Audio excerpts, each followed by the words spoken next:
O ministro de Infraestrutura disse de Minas e Energia, disse que vamos viver uma situação de não racionamento. Você pensa da mesma forma, diante do que o quadro se apresenta, principalmente aqui na região Sudeste, com baixo volume de chuvas? Como é que você tem observado isso?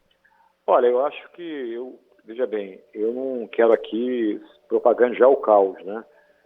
Mas eu acho que tem sim, tem risco de faltar energia no segundo semestre, né? Mas também não dá para afirmar que vai faltar. Agora, o risco existe e o risco não é baixo, eu acho que o risco até é relativamente alto. Então, você tem dois cenários para o segundo semestre, na minha opinião. O primeiro cenário é você ter o que eu chamo de um déficit de potência. O que é um déficit de potência? É você ter corte de carga. O que é corte de carga? Determinada hora do dia, às vezes você tem um pico no consumo de energia e você não tem geração para atender esse pico de consumo. Aí você corta a carga, você fica 2 horas sem energia, 3 horas, né? O segundo risco que a gente tem é o déficit energético. O déficit energético é racionamento, como foi, por exemplo, 2001, 2002, no governo Fernando Henrique. Eu acho que o cenário, na minha opinião, hoje, o que tem mais probabilidade de acontecer é esse déficit de potência. Você não tem energia para atender o pico e você ter corte de carga. O corte de carga, para o teu ouvinte da Bandeirante entender, a gente teve aí quando foi o Amapá recentemente, né? Você teve lá no Amapá o quê? Pegou fogo 2 estações, né? E você não tinha energia para substituir imediatamente aquela que foi perdida. Então você teve um corte de carga que durou 20 dias, né? Então acho que o cenário é esse. O cenário não está longe de ser tranquilo, como você colocou. Você já está hoje com um reservatório com nível de 30%.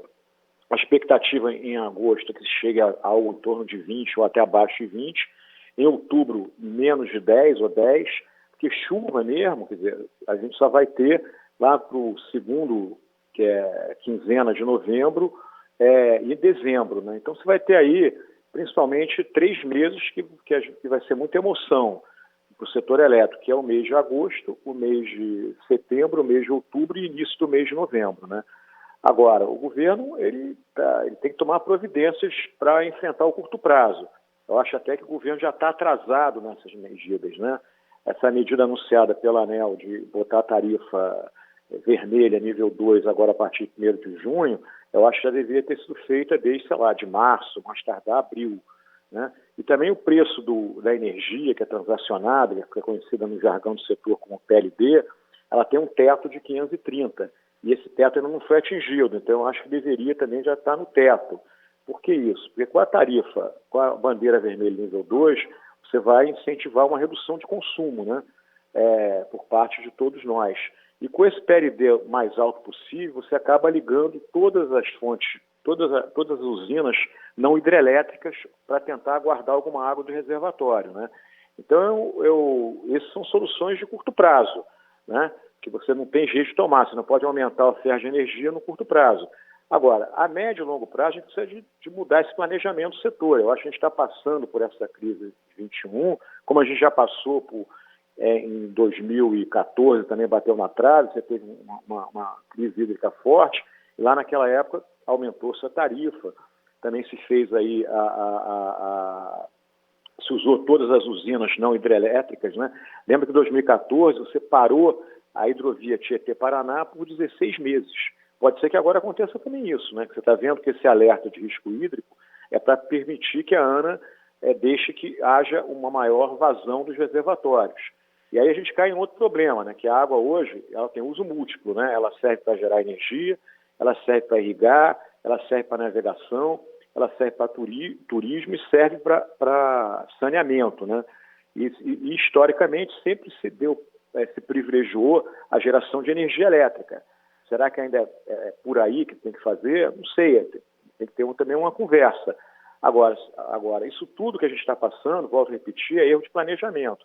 Porque o Brasil, desde 2009 para cá, a gente optou em construir uma matriz elétrica baseada em fontes renováveis intermitentes, né? Ou seja, hidrelétricas a fio d'água, que só gera quando chove, eólica, que só gera quando venta, e solar, que só gera quando faz sol. Então a gente abriu mão do que eu chamo de segurança de abastecimento. Antigamente a segurança de abastecimento era feita por hidrelétrica com reservatório. né? Então agora a gente tem que botar o quê para dar segurança? Tem que botar térmica, gás natural, no curto prazo aí, rodando 70% do tempo, 80% do tempo.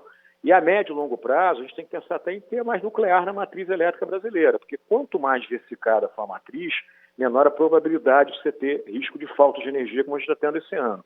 Se a gente já tivesse colocado, por exemplo, térmicas a gás rodando 70%, 80% do tempo, nos últimos 4, 5, 6, vamos lá, de 2013 para cá, com certeza você teria tido menos volatilidade no preço da energia, menos variações no preço da energia, você teria conseguido gerenciar melhor a água do reservatório para poder atender esse uso múltiplo e você teria expandido a eólica e a solar com segurança de abastecimento. Não foi feito isso. Então agora a gente tem, volto a repetir, uma matriz elétrica muito refém do clima. E o clima é uma variável que cada dia está mais difícil de você prever, né? Essa é a situação que a gente está vivendo. Então, risco de faltar energia esse ano? Tem sim. Pode não faltar, mas que existe um risco, eu tenho certeza que sim. Adriano, boa tarde. Você frisou aí que o risco existe a possibilidade.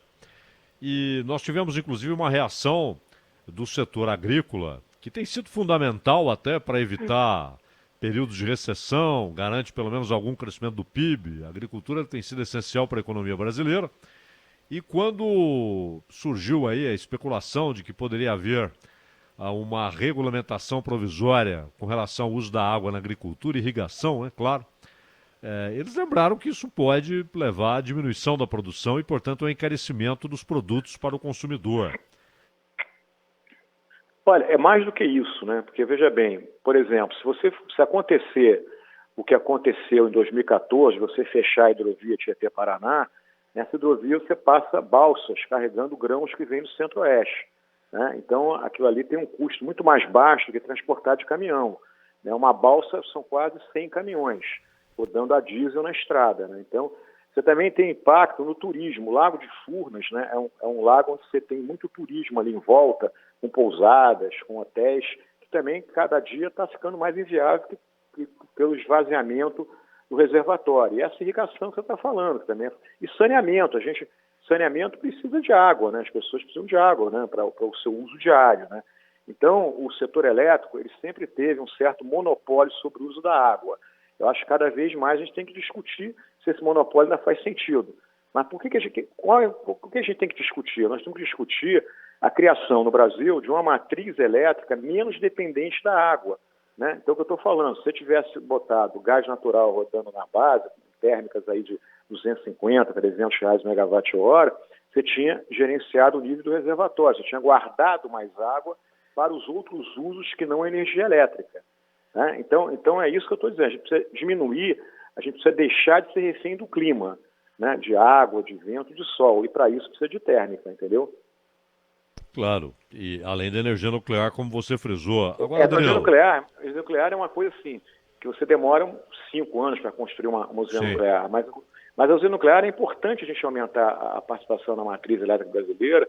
Por quê? Porque no final do dia é uma energia limpa nuclear, né? Então eu acho que a gente tem que ter uma matriz mais diversificada, né, para que a gente não tenha esses pesadelos que são recorrentes. A gente só não teve problema ainda de falta de energia, de verdade, primeiro porque o Brasil não cresce há 10 anos, né? Então o crescimento brasileiro nos últimos 10 anos é inferior a 1%. E segundo, né, São Pedro tem sido camarada com a gente, só não foi camarada em 2014, aí a gente conseguiu sair ileso de um racionamento, né, mas está com tarifa muito alta, despachando tudo que é usina de R$1.000, R$1.500, como vai ser obrigado a fazer agora. Então a gente tem assim, quando eu vejo os bancos falarem, esse ano vai ter uma retomada de crescimento de 5%, eu tenho dúvida, porque eu acho que tem 3 riscos aí que vão trabalhar, infelizmente, contra esses 5%. Primeiro, é o risco Covid, que permanece, né? Tem gente que fala em terceira onda. Segundo, é esse novo risco, que é o risco hídrico, que pode levar a problema de falta de energia. Mas se não levar a problema de falta, a tarifa vai subir muito. A tarifa de energia elétrica subindo, vai subir muito a inflação. E aí você vai ter inflação alta significa também outro obstáculo a uma retomada de crescimento econômico. Ô Adriano, É por aí que eu vejo. E tem o seguinte, quer dizer, se você fala em crescimento esse ano de 5 e tal, você está falando em cima de uma base que é Isso. o fundo do poço para 2020. Agora, quando a gente projeta, em determinado momento, o Brasil zera essa sequência aí de PIBs ou baixíssimos ou negativos, e volta a crescer 5, 7% ao ano e tal, fica claro que se não houver uma mudança estrutural, vai faltar energia, né? Exatamente, porque, olha, infelizmente, quer dizer, por falta de planejamento, volto a repetir, nos últimos anos o setor elétrico está pendurado em duas variáveis que ele não controla, que é o quê? Que é o crescimento econômico e o clima. Então, dependendo do que acontece, esse ano eu tenho até feito uma brincadeira, esse ano 2021, que eu estou alertando para isso desde janeiro, desde outubro do ano passado, que o Brasil em 2021, o setor elétrico, ia ficar pendurado na vacina em São Pedro. E é o que está acontecendo, né? Por quê? Porque São Pedro não mandou a chuva, né? que com a quantidade suficiente, e a vacina não está indo tão bem assim. Porque se a vacina no Brasil estivesse indo bem, como é nos Estados Unidos, na Europa, esse crescimento econômico já tinha chegado e aí a gente ia ter um obstáculo que seria a geração de energia elétrica. Então, ano que vem, a gente vai continuar com esse problema, né? 2022. Né? Por quê? Porque você não consegue aumentar essa oferta do dia para a noite. O governo anunciou na sexta-feira, se não estou enganado, um leilão em dezembro de capacidade, né, para energia oriunda de gás natural, né, para trazer esse aumento de confiabilidade que a matriz elétrica brasileira precisa. Mas, veja bem, aquilo o leilão é em dezembro, não é imediato que aquilo vem. Se for energia nova, demora 3 anos, 4 anos. A energia velha demora menos, mas de qualquer maneira, é uma boa notícia? É uma boa notícia, porque aí você começa a fazer um planejamento que esse tipo de leilão já deveria ter ocorrido há 5, 6, 7, 10 anos atrás, entendeu? E não ocorreu porque a gente ficou refém dessa política assim, ambientalista, que é boa, mas a gente tem que fazer as coisas de uma maneira pragmática. Vamos trabalhar para ter sempre uma matriz limpa. O Brasil sempre teve, inclusive das mais limpas do mundo, em função de a gente gerar muito com água, mas não vamos abrir mão de segurança de suprimento que a gente abriu mão nos últimos anos e a conta está chegando. Adriano, esse tema aqui, quando o Zaidan falou de usina nuclear, aí você fala da termoelétrica e parece que esses assuntos estão distanciados das pessoas. Não, as pessoas estão aqui participando demais e querendo fazer as mais variadas perguntas para você com coisas que dizem respeito à vida delas. Por exemplo, a pergunta do ouvinte Paulo Berg, ele queria que você pudesse, se pudesse de maneira sucinta, explicar por que ainda há tantos entraves relacionados a energia solar em residências. E não é só para aquecer a água da piscina ou aquecer a água do chuveiro, mas para a geração de energia da residência e aquele fator de evolução para a companhia de energia também. Olha, a energia solar é um caso à parte, tá?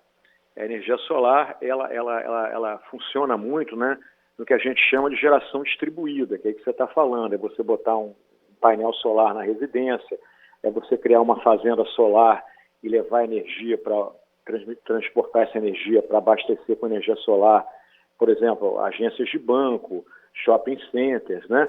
Isso no Brasil cresceu muito nos últimos anos. Agora, tem um problema aí, que a legislação atual, a regulação atual, ela isenta o pagamento da linha de transmissão e da linha de distribuição para essa geração distribuída solar.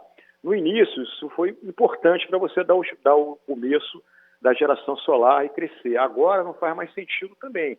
A gente tem que rever isso, porque na realidade esse dinheiro está sendo pago por quem não tem painel solar, né? Então o cara que não tem painel solar está pagando pelo cara que tem painel solar. Então é uma coisa que a gente tem que rever, tem até um projeto tramitando no Congresso Nacional para rever esse tipo de subsídio, né? Eu sou super a favor de energia solar, acho que tem um papel importantíssimo como geração distribuída, mas a gente não pode também criar determinados erros, né, que eu fico até, sempre falo que essa confusão que hoje ainda tem na energia solar acaba penalizando mais o consumidor pobre e favorecendo o consumidor rico, né? Porque o pobre não tem como botar painel solar na casa, né? Então, energia solar, vai ter um papel importante na matriz elétrica brasileira, já tem, tá certo? Mas a gente tem que entender o momento atual e corrigir isso, para que as pessoas não paguem umas contas pelos outros, né? Agora, que eu te falei, na minha cabeça, o Brasil é um país privilegiado. A gente tem uma diversidade de fontes primárias de energia muito grande. A gente tem água, a gente tem sol, a gente tem vento, a gente tem biomassa, a gente tem gás natural, a gente tem o nuclear. Então, acho que cada vez mais a gente deve trabalhar numa matriz equilibrada e diversificada, porque quanto mais diversificada é a matriz, menor a probabilidade de você ter falta de energia, né? Essa que é a realidade que a gente deve procurar no Brasil, né?